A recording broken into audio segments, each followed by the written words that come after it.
Assalamualaikum warahmatullahi wabarakatuh. Pada video kali ini kita bakal membahas soal mekanika fluida. Pada soal ini diketahui sebuah poros berdiameter 15 cm, kecepatan 1800 rpm, diameter bantalan 15,05 cm, dan panjang 30 cm. Di sini teman-teman tulis dulu apa saja yang diketahui dari soal. Karena diketahui di soal diameter dan panjangnya tadi itu dalam satuan sentimeter, kita ubah dulu ke satuan internasional yaitu meter. Di sini sudah saya ubah ke meter, 15 menjadi 0,15, 30 menjadi 0,3 meter. Nah, yang ditanyakan adalah daya yang dibutuhkan untuk mengatasi hambatan viskos dalam bantalan. Yang pertama itu teman-teman harus cari celah dari antara bantalan dan poros, di mana celah ini yang diisi oleh minyak pada soal.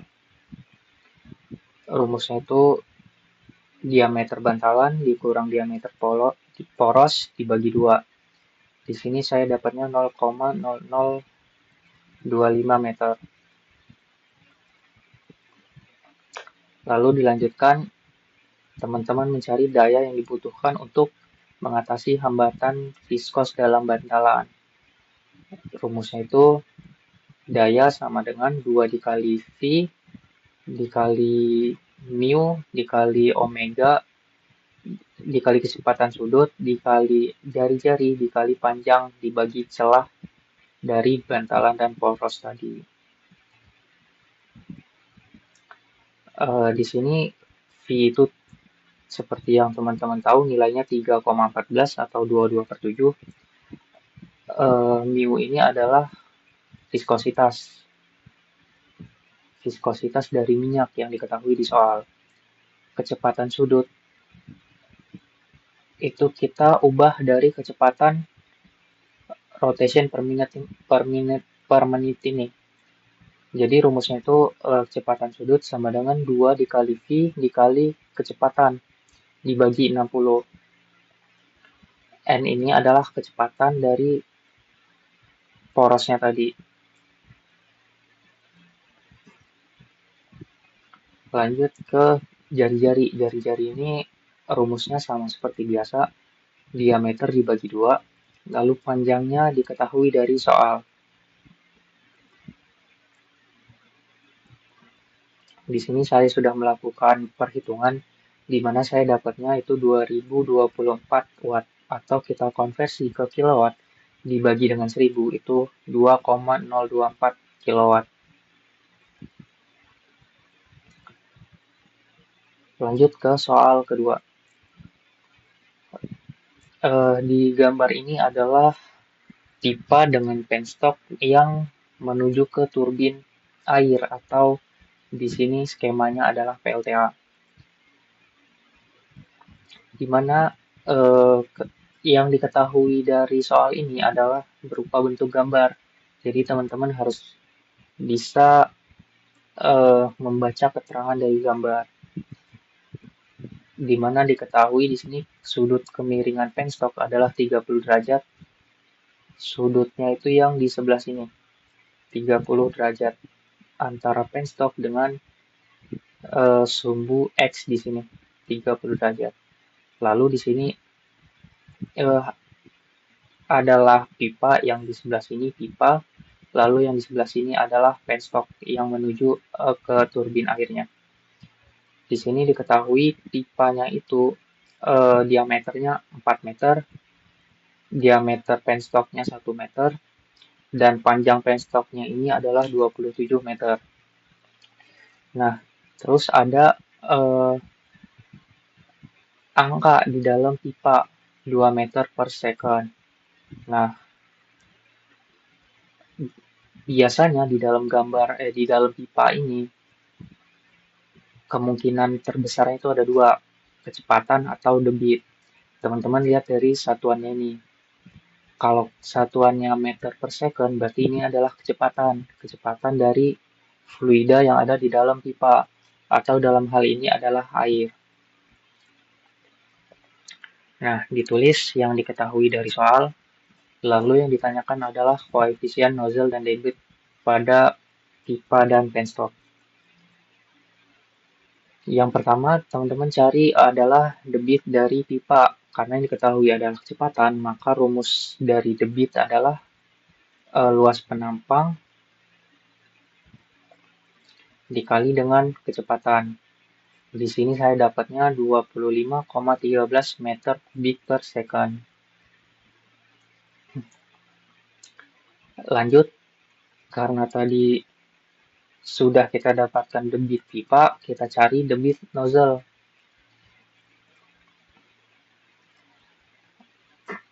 Nah, debit pada satu alirannya sama,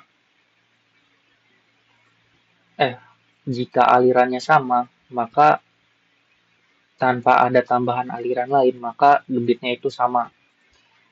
Makanya di sini debit dari pipa sama dengan debit dari nozzle. Lalu setelah kita dapat debit di nozzle, kita cari kecepatan nozzle-nya, yang kecepatan di sebelah sini. Rumusnya debit sama dengan luas penampang dikali dengan kecepatan. Makanya di sini diubah jadi kecepatan sama dengan debit per luas penampang.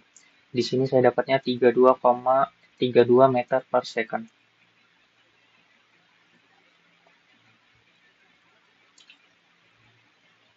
Selanjutnya kita cari head. Head itu adalah perbedaan ketinggian antara bagian bawah nozzle dengan bagian atasnya. Jika teman-teman lihat di sini sudah saya tandain, head itu adalah dari bagian sini ke bagian bawah. Head. Rumusnya ini asal-usulnya bisa teman-teman lihat lagi di dasar trigonometri. Untuk mencari head, panjang 27 meter dikali dengan sin theta. Theta ini adalah sudut dari penstop. Di sini dapatnya 13,5 meter.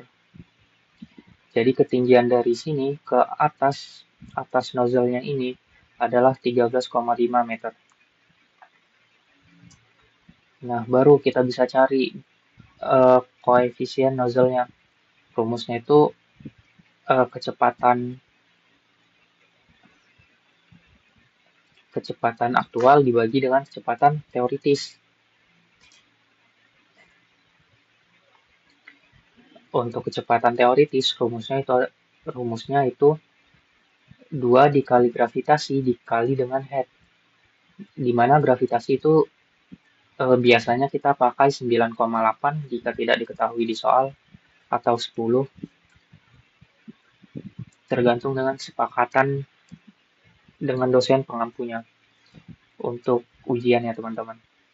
Lalu dikali dengan head. Head di sini tadi kita dapatnya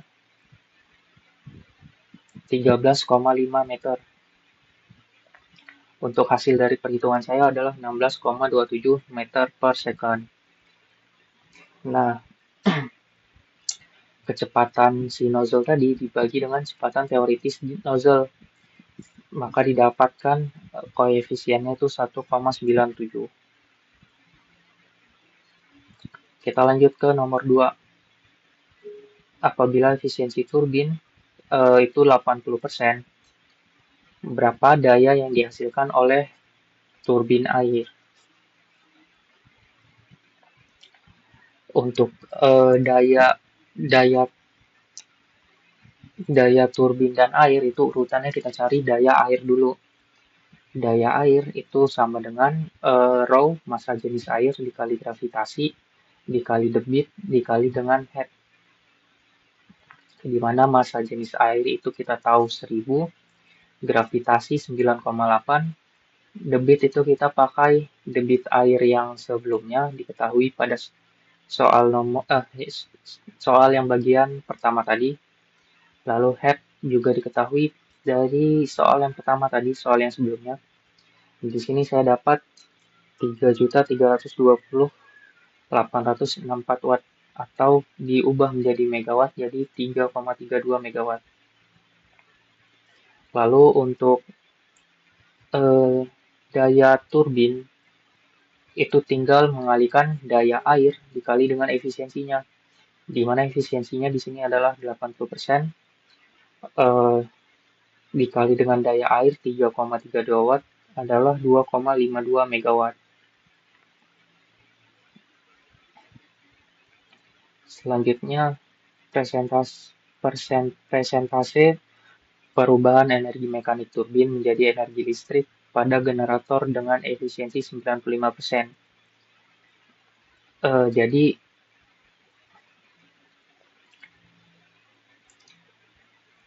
dari turbin tadi dikapel dengan generator. Nah, efisiensi dari generatornya adalah 95%. Sedangkan yang ditanya itu presentase perubahan dari energi mekanik menjadi listrik. Makanya di sini efisiensi turbin dikali dengan efisiensi generator. Oh maaf, di sini harusnya 95. 0,8 dikali 0,95. Oke, mungkin itu saja video kali ini.